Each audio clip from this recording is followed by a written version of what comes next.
Selamat pagi teman-teman Bebras semua. Kita sudah bersama dengan Ibu Ingriani Lim dari Presiden Bebras Indonesia, Bebras NBO, dan juga dari Scientific Committee Bebras Indonesia tentunya. Bu Inge, mungkin sebelum kita lebih jauh membahas soal yang lain-lain nih, ini kan episode pertama nih. Bu Inge, apa sih sebenarnya computational thinking? Sampai sekarang kita sudah jalan lumayan lama nih, Bebras Indonesia sudah 5 tahun lebih di Indonesia. Masih banyak pertanyaan, apa sih computational thinking? Mungkin Bu Inge bisa jelasin, Bu. Baik, terima kasih. Jadi memang ini yang harus dijelaskan pertama kali. Computational thinking itu intinya problem solving, penyelesaian persoalan, ya. Jadi tapi bukan sekedar diselesaikan. Penyelesaian persoalannya harus 1, efektif, 2, efisien, yang 3, optimal. Apa itu efektif? Efektif itu you do the right things. Jadi kamu kalau efektif itu ngefek. Jadi kalau misalnya mau bikin nasi goreng, hasilnya harus nasi goreng, bukan jadi bubur, gitu kan. Mau bunuh nyamuk, hasilnya harus nyamuk. Itu efektif.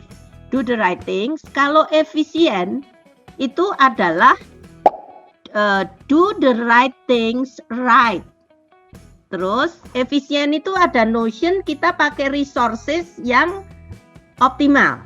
Jadi tadi kalau contohnya kamu bikin nasi goreng, terus bikin nasi gorengnya cuma sepiring, kamu ngambil wajan segede yang untuk asrama besar gitu. Nanti kan nyucinya jadi tidak efisien, menjadi tidak efisien, bunuh nyamuk contohnya. Nyamuk satu di depan matamu, nyamuknya nggak lincah ya, kebetulan karena nyamuk kan ada yang lincah sana kemari, terus ditepok. Kamu tahu nggak ada cara nepok nyamuk yang katanya harus begini dan bukan begini. Nah itu contoh. Katanya saya pernah membaca, saya belum pernah ya. Nah artinya bunuh satu nyamuk itu cukup dengan tangan, kamu nggak perlu pakai kayak raket yang disetrum. Kemudian apalagi terus bunuh satu nyamuk, dibom aja rumahnya. Ya nyamuknya kebunuh, ngefek, tapi you didn't do the right things, gitu kan. Jadi di kata-kata efisien ini ada hubungannya dengan strategi, yaitu strategi ini apa yang kamu akan pakai, resources, alat yang kamu pakai, dan cara. Oke? Alatnya sama, tapi caranya bisa misalnya kamu pakai raket nyamuk, itu bisa dari kanan ke kiri, bisa kamu tepok dari tangan ke atas, terus di bawahnya tanganmu kesetrum, itu kan juga keliru kan. Nah inilah, even untuk bunuh nyamuk atau bikin sesuatu, kamu harus pakai strategi. Contohnya lagi ya, beberapa cara itu yang dituliskan itu sangat umum. Misalnya kamu mau masak, resep itu sangat umum.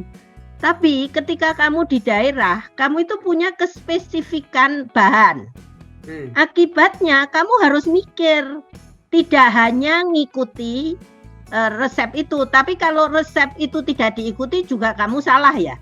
Betul. Karena resep itu memberikan gambaran yang umum dan benar. Jadi mungkin jelaskan arti dari efisien. Ya.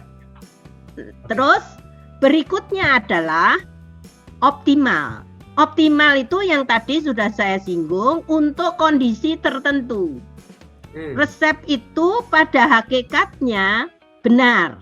Contohnya kalau kamu baca resep masak mie aja ya. Mie itu 3 menit katakanlah. Itu seleramu, bukan seleraku. Ada orang yang senang mie itu kenyal. Ada yang senang sedang. Ada yang senang sangat mateng. Tidak ada salahnya aku tidak 3 menit persis itu kan. Nah, tapi sekarang problem itu is not as simple as masak nasi goreng atau ngerebus mie atau bunuh nyamuk yang jadi masalah. Justru kenapa kamu harus bikin nasi goreng? Itu yang harus ditentukan. Kalau bikin nasi gorengnya aja sudah jelas, itu sebetulnya buat aku tidak problem.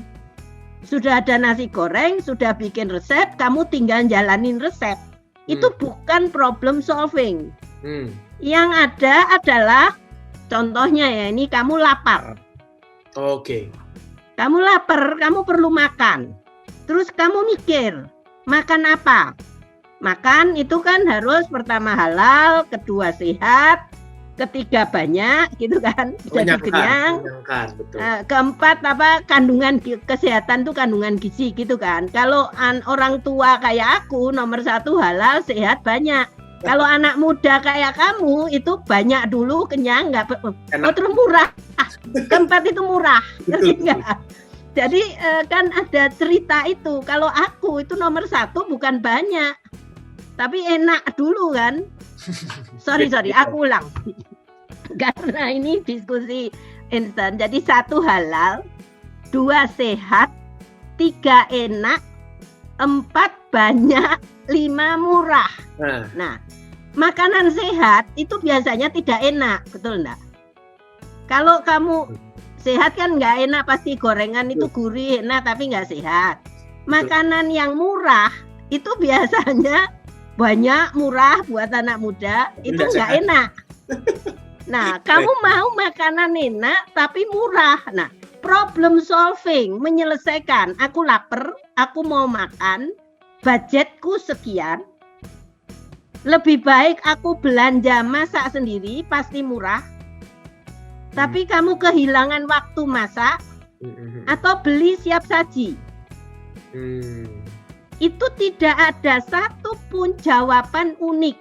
Contohnya beli siap saji. Kamu kalau beli nasi pecel itu enggak terlalu mahal, setuju?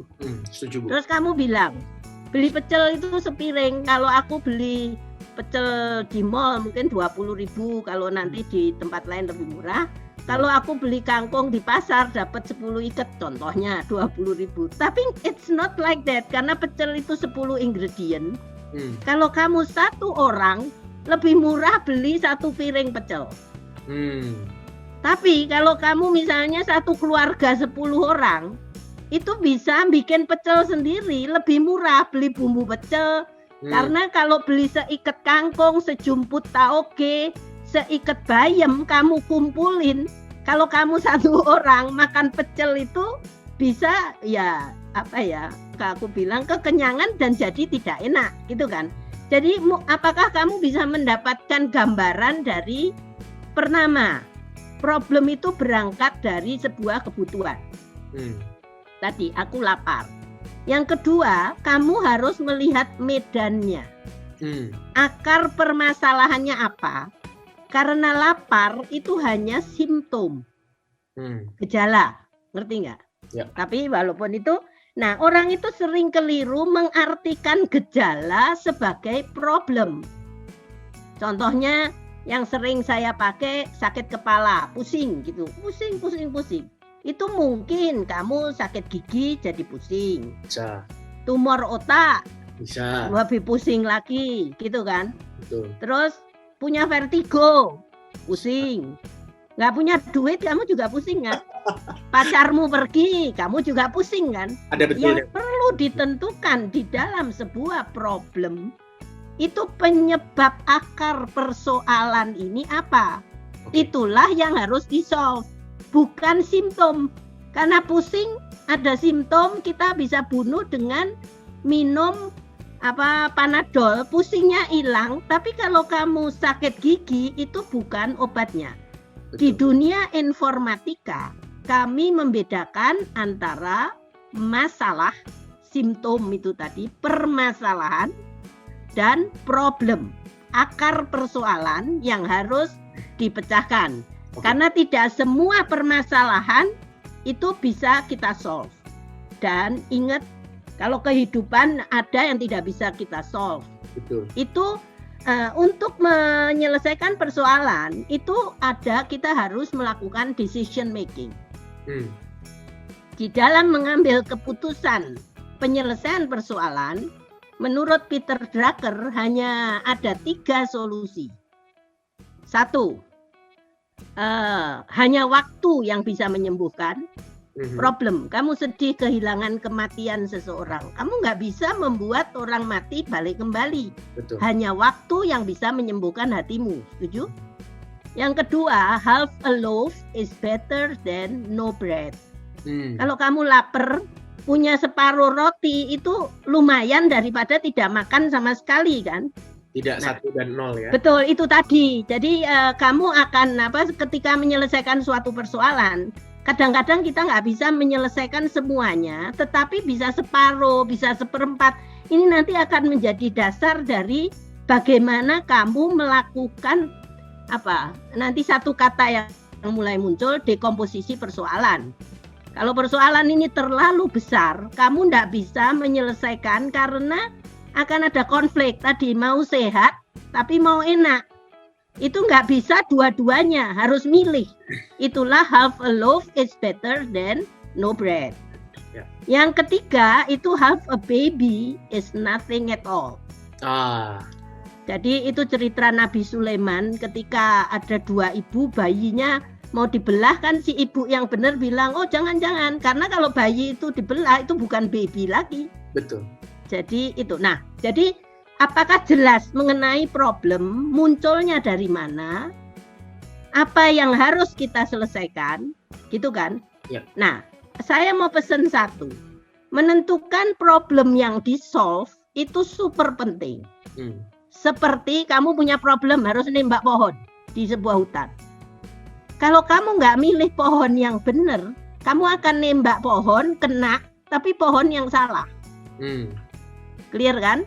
Nah, jadi menentukan target problem yang akan di-solve, ini pertama-tama yang harus diselesaikan. Setelah pohonnya benar, kamu cari cara sudut tembak dengan apa, dan harus sekali dor kena, itu efisien.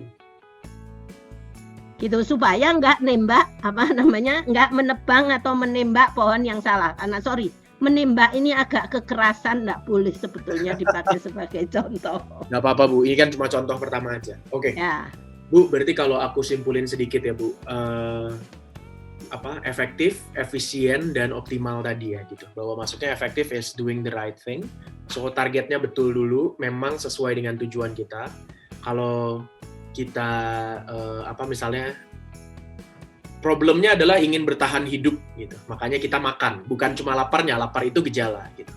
Kemudian efisien itu adalah ketika kita melakukan dengan cara yang benar, bahwa kita makan dengan resource yang cukup, dengan resource yang layak untuk menyelesaikan gejala maupun problem tadi.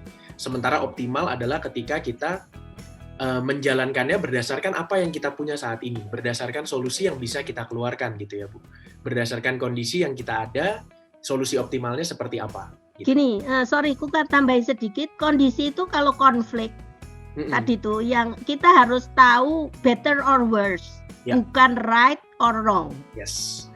Gitu ya. Jadi karena kalau budgetku cuma 20.000, aku beli pecel, bukan aku mau steak, karena kalaupun dapat steak nanti dapat steak yang dagingnya nggak benar gitu kan.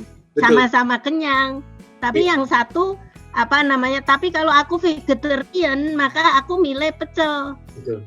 Itu sudah bukan pilihanku. Nah, hidup ini problem itu solving a problem itu sangat erat kaitannya dengan decision making. Decision making itu is not a simple process. Mesti dilatih ke anak dari kecil-kecil. Mau berangkat sekolah gimana, menghadapi misalnya bukunya basah kena air hujan gimana ngeringin gitu kan.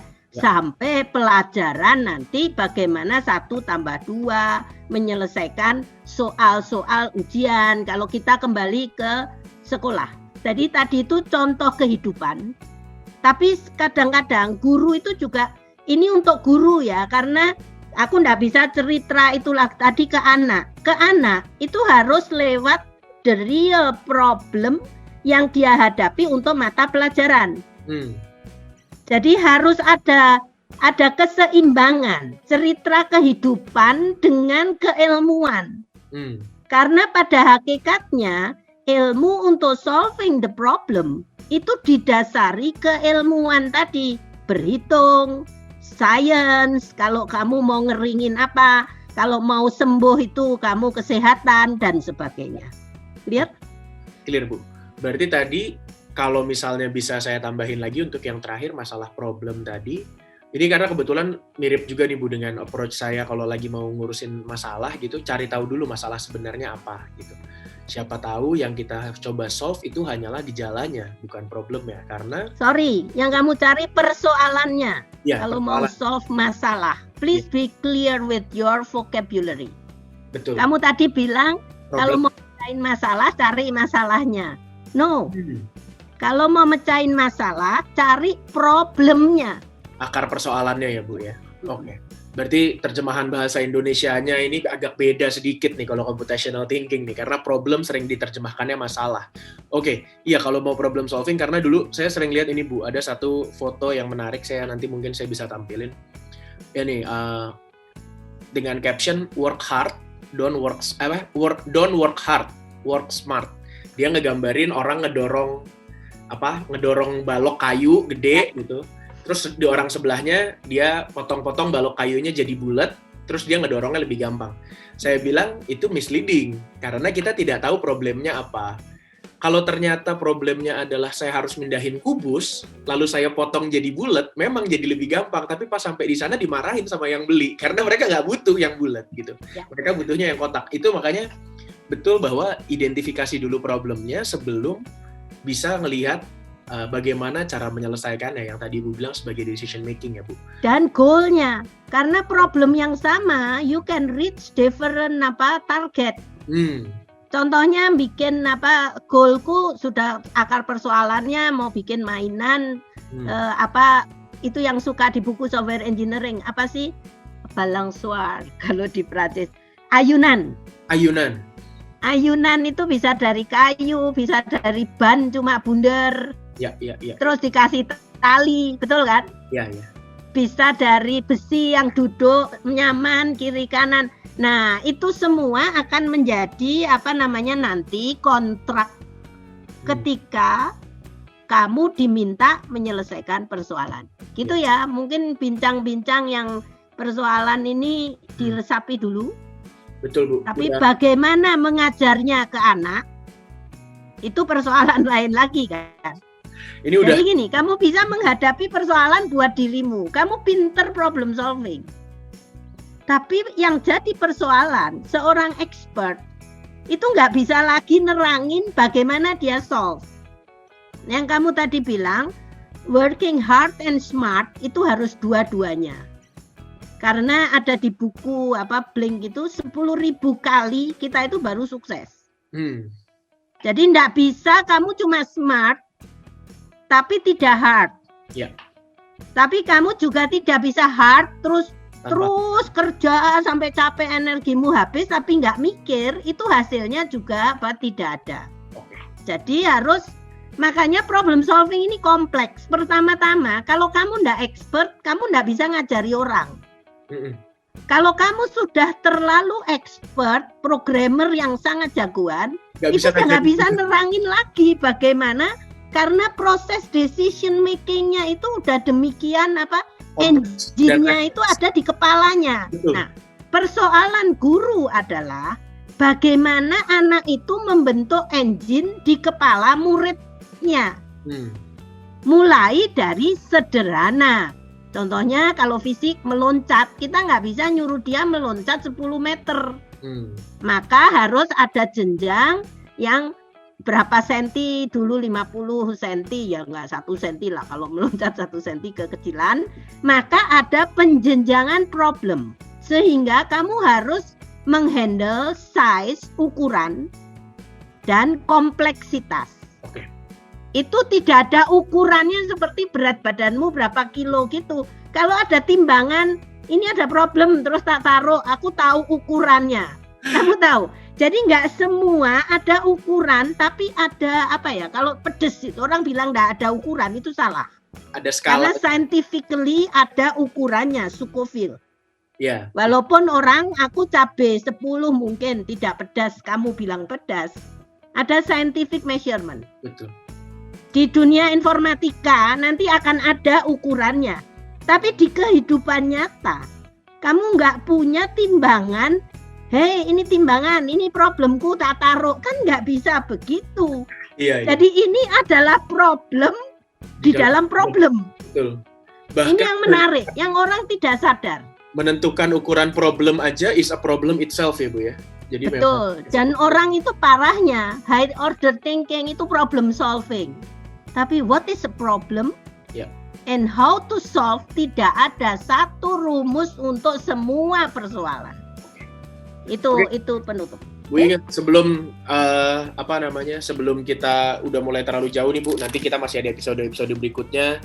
Kita mau bahas juga misalnya mungkin nanti tentang berbagai proses untuk problem solving. Salah satunya nanti episode berikutnya harusnya kita bisa bahas tentang AADP gitu ya.